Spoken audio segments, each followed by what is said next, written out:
Hello friends, welcome back. In this session, we are going to discuss the role of the cloud and distributed computing in cognitive computing. You must have already studied a lot of contents about the cloud computing, and this session would help you to recall all those learnings, and this is going to be an interesting session. Why do we need cloud or why do we need distributed computing altogether in the cognitive computing? Large cognitive systems certainly require a converged computing environment that supports different types of hardware, different software services, and networking elements, and all must be balanced properly as well. So, cloud computing and the distributed architecture are the basic models and the basic foundational things that are required to make it really operational. When you go for a large scale cognitive computing system, this becomes mandatory for you. Well, leveraging distributed computing for shared resources is the next thing that we have to discuss. The cognitive computing environment must really provide a platform that could consolidate a massive amount of information from disparate sources and process that information in a real sophisticated manner.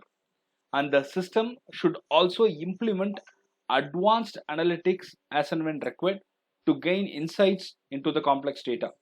You should gain insights, you should generate insights, and that should be actionable insights.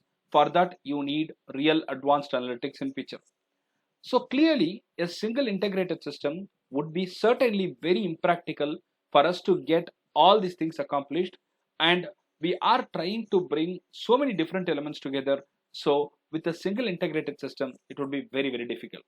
So this is where we need a highly distributed environment which could support cloud computing, and that is what our choice would be. And the cloud is a method of providing a set of shared computing resources which could include the applications, compute, storage, networking, software development, variable deployment modalities, and business process. And most importantly, the cloud computing allows the developers to combine distributed computing systems into a set of shared resources that can be used to support real large cognitive workloads. And to achieve this goal, it is important to base cloud computing services on the standards and standardized interfaces. What I mean is, there should be standard organizations providing detailed specification which should be widely adapted by the service providers, and that should become standardized. When I adapt cloud, when I go and use cloud, I need to have certain standards to be followed, and that standard should be defined by the standard organizations, and that will help me in getting the process much more smooth. And consumers of cloud services, which can include the firms which are building the cognitive computing applications, they benefit from the shared resource model. How? Very simple. When I use the cloud computing system, I am going to pay as much as I use. Pay as you use. That's going to be the policy that we follow with cloud. So this is going to benefit the organizations. And also, you are not owning these resources. Owning these resources require a fixed cost for maintenance, and there would be a cost incurring towards supporting the upgrade and all those things. It's going to be very difficult for you to own something and then to manage it. Instead, we can rent it, use as much as you want, and pay accordingly. That's the best model, and that would definitely benefit the organizations. And having the ability to use the services on demand makes them more affordable and usable to a wide range and size of organizations. That's how cloud computing has grown. That's how cloud computing has gained a lot of momentum, and that's the most important point we should understand. And why cloud services are fundamental to the cognitive computing systems. This is a very important question that we need to answer. A cognitive system requires the capability to leverage data sources and complex algorithms. And the most efficient and effective means to operationalize the cognitive systems is cloud computing. Why? That is because it is by design they are built on distributed computing models. That's what we need, and the cloud computing by very nature is built on that model.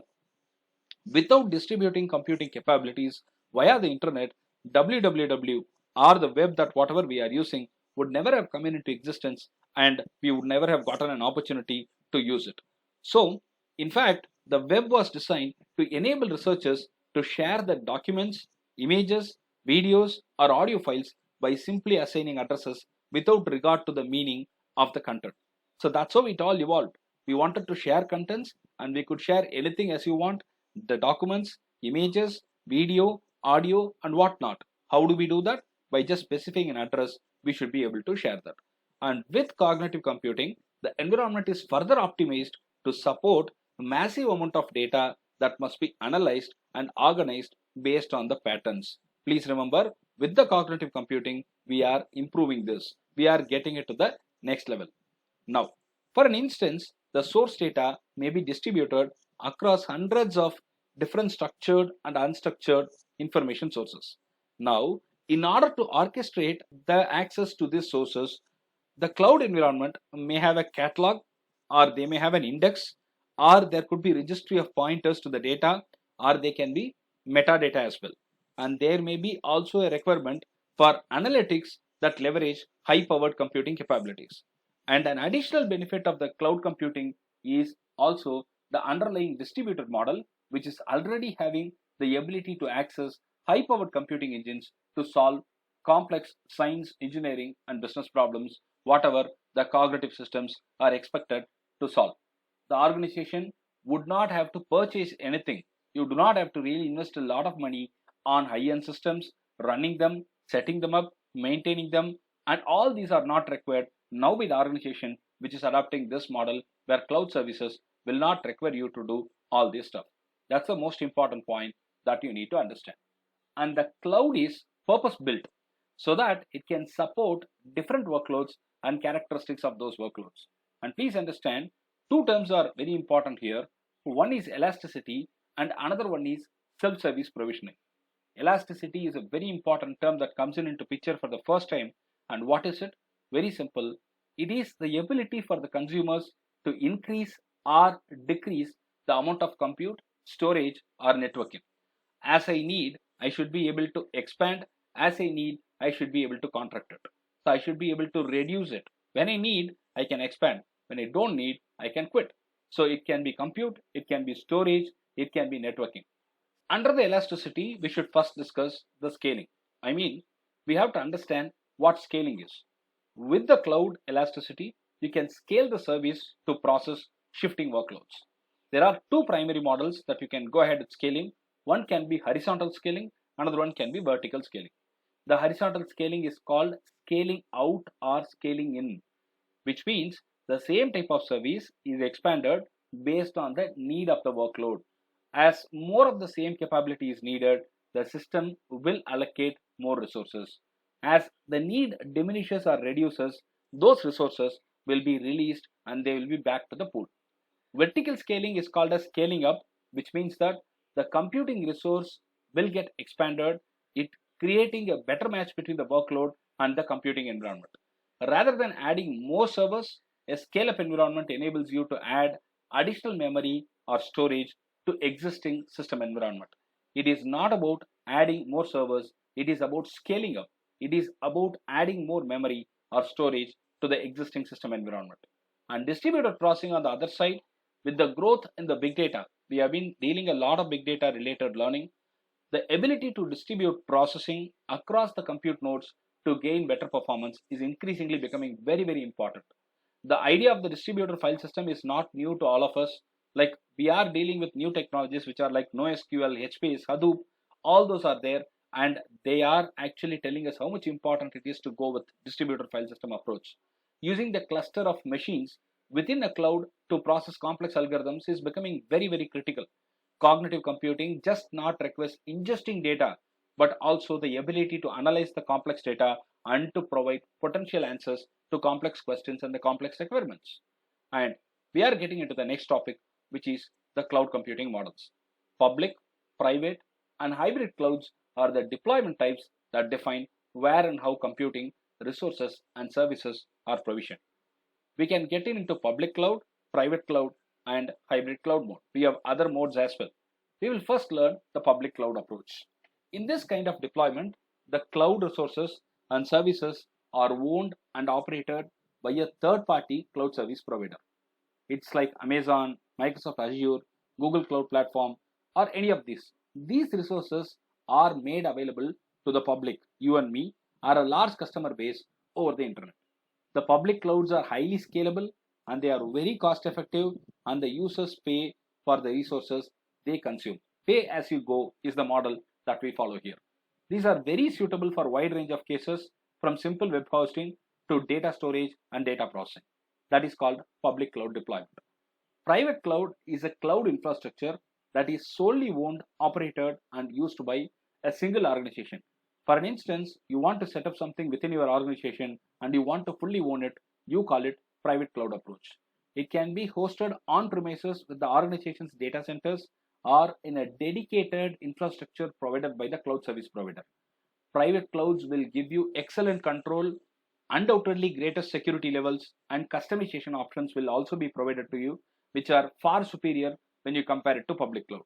They are often used by the organizations which are really behind the compliance, security, and performance requirements. While the public clouds can be a little more expensive to set up, to maintain, they provide the complete isolation and complete dedicated resources, and this is the best choice if you want security, if you want best performance, if you want more other parameters which are connected to protection of the data. We obviously get into the private cloud. And the next one is going to be hybrid approach. A hybrid cloud deployment combines both public and private clouds, which means it will allow you to have the data and applications to be shared between the private and public mode. The organizations use hybrid cloud to keep the sensitive and the critical workloads properly and safely inside the private cloud, while the public cloud can be used for the less sensitive information. Hybrid clouds will offer you flexibility, and it offers you the ability to scale resources as and when needed. This will take the advantage of public cloud, while it is also utilizing the very important aspects like security from the private cloud. Effective management and integration between the two environments are definitely essential for a hybrid as well as beneficial cloud strategy. Other than this, we have got few other models available. Multi-cloud. In this model, the organizations use multiple public cloud service providers. For example, you can use AWS for one application and GCP for another application. Cloud bursting is the next approach. Organizations can use a private cloud as the primary environment, but burst into a public cloud during the periods of high demand or whenever there is a necessity to handle excess workload. Edge computing is the next one. Edge cloud is the next one. The data processing occurs very close to the place where the data is generated.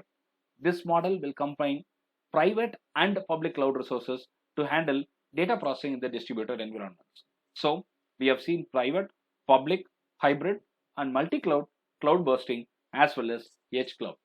Well, the choice of the deployment depends solely on organization's need. Security may be one, compliance, performance, cost considerations, and whatnot. And many organizations adapt hybrid strategy because it leverages the benefit from both the approaches, and that helps in handling things very nicely as well. Now we are going to understand the delivery models of the cloud. Cloud computing, as you know, is a technology that enables users to access and utilize the computing resources. It can be storage, database, networking, software, or more. The primary approaches that you follow here should offer you agility, control, flexibility, and management. We need to have all these coming along with you when you are getting into cloud approaches. So we have got three types of models which you can follow. One is infrastructure as a service. This approach, a cloud service provider will offer you virtualized computing resources over internet. You can rent the virtual machines and storage as well as networking components like firewalls and load balancers. The users are completely responsible for managing the operating system, the application, and the data which are on this virtual machine. This approach is well suited for users who need more control over their infrastructure, allowing them to install and configure software at their comfort. I want a lot of freedom about how do I manage and maintain my infrastructure. I will go for this approach. I'm allowed to install, I'm allowed to manage, I'm allowed to configure software as and when I need. Platform as a service is the next thing. PaaS is a model which provides you platform. The developers get a platform to build, deploy, and manage applications. It has got tools, libraries, and services for application development. It actually abstracts the underlying infrastructure allowing developers not to worry about the infrastructure but to focus solely and completely on the coding and application logic without worrying much about the server management. The users are fully responsible for developing and deploying their applications on the provided platform. This could be ideal for people who want to streamline the development process and to deploy applications little faster. The next one is SaaS, software as a service. Here we get the software applications over the internet on a subscription basis. Users can clearly access these applications through the web browser, eliminating the need for local maintenance. I repeat, here SaaS will deliver software applications over internet on subscription basis. The cloud provider is primarily responsible for managing and maintaining the software, upgradations of the software, updates, security, scalability, everything comes as a responsibility for the service provider. It is used in various applications, for example, Gmail, the office productivity suites like Microsoft 365, CRM softwares. Many things are coming under this picture, and we are using this model wherever we want those kind of applications to be used. Additionally, there are variations available in these models. The first one is function as a service. The serverless computing model is often called as function as a service, where developers will be enabled to write and to deploy code in the form of functions, which are executed in response to specific event or triggers. We will write functions that will be called when there is a need, and users are billed based on the actual usage of the function. Now, container as a service is called CaaS, that provide a platform for deploying and managing containerized applications, typically with Docker and Kubernetes. Database as a service, DBaaS. In this model, the service provider will offer you managed database services, which will allow you to deploy, scale, and maintain databases, and that will be very useful for you as well. Different organizations choose different types of models based on their requirement and specific needs. Control, scalability, managing complexity, upgrade, budget, all these things are the things which are going to govern the selection. I hope it was very interesting and easy to understand as well. And the next very important thing we have to learn is managing workloads. The ability to manage workload is the most important component when it comes to cloud computing. I repeat, the ability to manage workloads is the most important component. What makes cloud computing so powerful? Very simple. It enables an organization or the unit to bring together the applications that live in the data center with those that reside on the public and private clouds. To be operationally very effective, these workloads have to act as a single, unified environment. These services need to be orchestrated together in a very consistent manner.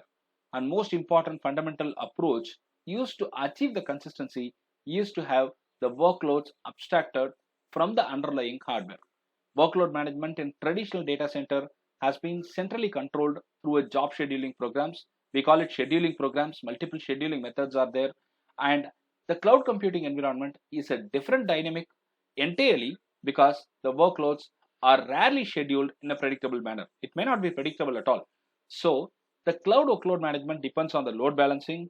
The process is designed in such a way that complete workloads or components of a workload can be distributed across multiple servers within the cloud. The cloud environment is more dynamic than an on-premise simple environment. So the system must monitor, and it should also anticipate the changes. It should be expecting the changes in terms of compute requirements, in terms of amount of data managed, or addition of new workloads. So it's going to be really a tough task. And security and governance with respect to cloud computing is a very important aspect as well. As cognitive systems become more of a strategic platform for businesses, the ability and the thought about securing the content becomes really very important. No company, no organization will trust a system that may hold the potential for strategic differentiation if the information is going to be compromised. We do not want any compromise in terms of the data. Therefore, security has to be paramount, and it should be defined very clearly at every level. Given the nature of the data within the cognitive computing system, it's going to be simply critical that the unauthorized person should never be given access to the key data. Therefore, identity management will be the primary parameter, and you will need to work with the cloud provider to indicate which are all the individuals who get access to what kind of data. That's very important. Any cloud environment will require the same levels of security as traditional data center, which can include physical security of the services, storage, networks, applications, and data. Is this sufficient? No, there has to be little more. You will have to have specific techniques and methods defined towards handling the incidents, towards handling the security of the applications, encryption, and key management. And whenever the data is becoming little more higher in terms of volume, rich in terms of access, rich in terms of content, it is critical to be aware of governance requirement as well, so as to protect the sensitive data.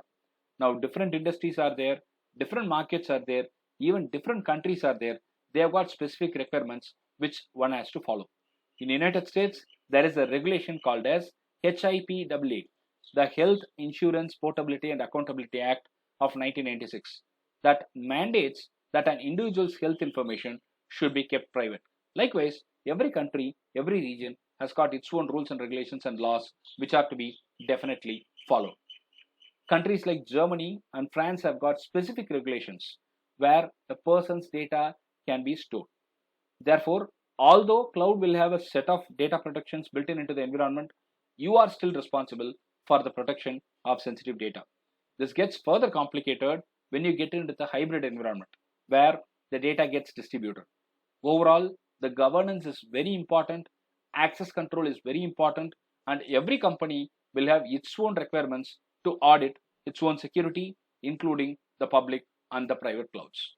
Therefore, to conclude, each organization needs to have a proper governing body in place that understands the cloud services used and how the companies comply with the regulation. Thank you very much. We will learn more in the next session. Thank you.